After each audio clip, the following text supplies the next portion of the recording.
We are here today to react to the Army's apology to the alleged victim of a rape of a minor, 15-year-old Jamie, because of the escape of Private Daniel Brazelton, who had been arrested on the rape of a minor charge but escaped while in the custody of the Army.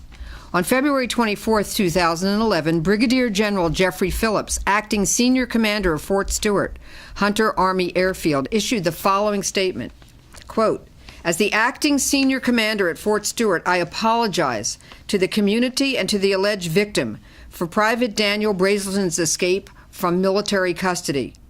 All aspects of Private Brazelton's escape, including any potential assistance he may have received, will be thoroughly explored by a United States Army Criminal Investigation Command, independent investigation now underway. Because of that investigation, many details cannot be shared at this time. CID has been actively involved since this case began, immediately launching its investigation together with local and federal agencies to find and apprehend Private Brazelton." Fort Stewart Hunter Army Airfield has a policy dictating how soldiers in custody are transported. We are determining the policy's implementation in this case. So far, we have identified some deficiencies which we are correcting. We have clarified with local law enforcement agencies that all future prisoner transport requests will be coordinated through our law enforcement officials and will only involve military police in the actual transport. In the case of Private Brazelton, he was incorrectly transported by soldiers from his unit without coordination through appropriate military police authorities. I reiterate how sorry we are to the community and the alleged victim who has suffered so much. We will do everything possible to prevent such avoidable incidents in the future, end quote.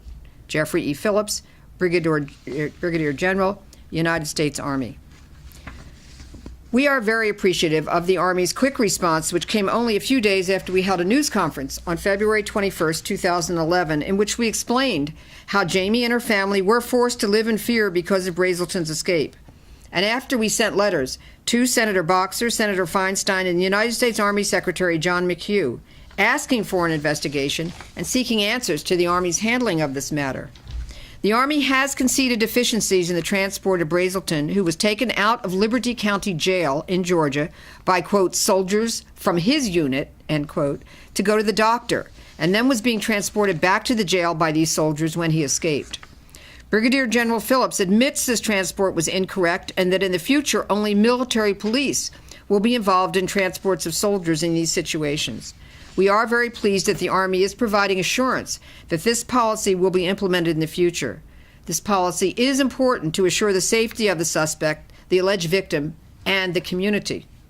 Also today, we want to express our appreciation to Melanie Kraft, who is here with us today and who had an important role in the ultimate capture of fugitive Brazelton. Ms. Kraft has flown here from Georgia at my request.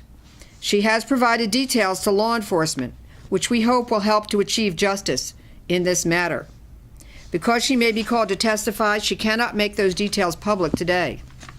However, we will disclose one fact because of its importance to public safety.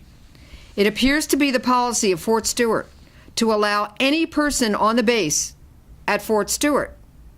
According to Ms. Kraft, who lives near the base, any member of the public can enter the base simply by showing identification and evidence of registration of their vehicle and insurance.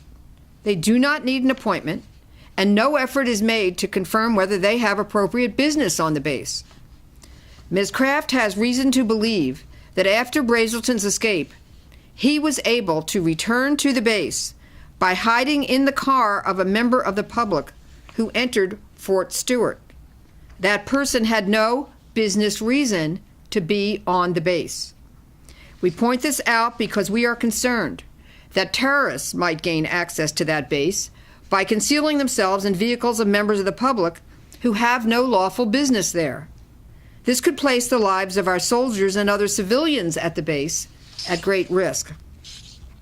For this reason, we are speaking out about this today with the hope that this policy and practice of easy access for the public to Fort Stewart will also be reviewed in order to protect those who are working so hard for our country on this base. We thank Melanie Kraft for the important information that she has provided. She is a true hero in this case. She has shown enormous courage in coming forward, but she was willing to take the risks involved so that the truth would be known. We still have many unanswered questions. On that issue, we are happy to announce that today Senator Feinstein and Senator Boxer have informed me that they are working on this issue and are in contact with the Army to find out more about what happened and assure that it never happens again. And we are looking forward to the Army's response. And we will also be distributing a copy of Senator Feinstein's letter to me today, where she indicates that I received your letter dated February 22nd regarding the arrest and subsequent escape of United States Army Private Daniel Brazelton. I have inquired about this matter with the Department of the Army and requested a prompt report back to me on the status of its investigation. These are serious allegations, and I will continue to press the Army for information related to this case. Sincerely, Diane. So this is Senator Diane Feinstein.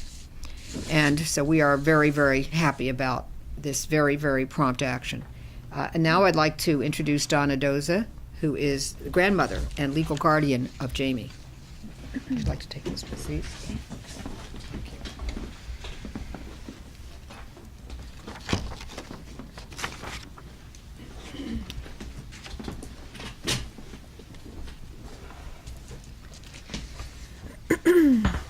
We are very thankful that Brigadier General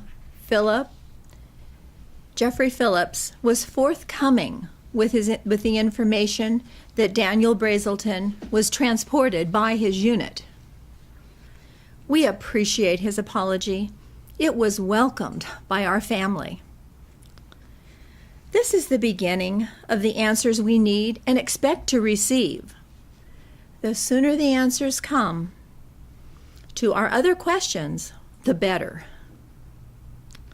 We are looking for change and a guarantee that no other family will have to endure what our family did. We would like to sincerely thank Melanie Kraft for coming forward with the information that she had. We would like to encourage any other members of the public, if they have information regarding Mr. Brazelton, please come forward. Thank you. And now we might as well just change with Jamie. Thank you.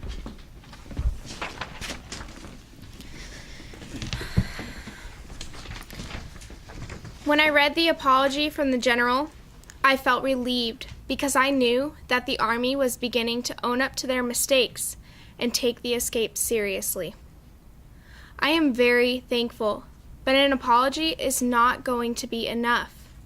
We want changes in what they do in the future and consequences for those whose actions resulted in my family and myself having to live in fear while a nationwide manhunt went on, and the suspect was a fugitive for 1 long week. Thank you. No?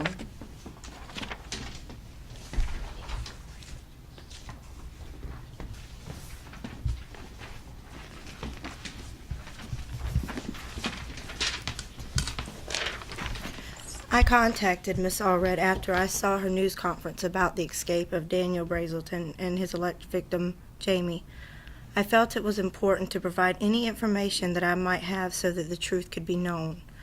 My heart goes out to Jamie and her family, and I think that they have a right to all of the answers about how Mr. Brazelton was able to escape, and my hope that this will never happen to any other family. Thank you. Thank you very much.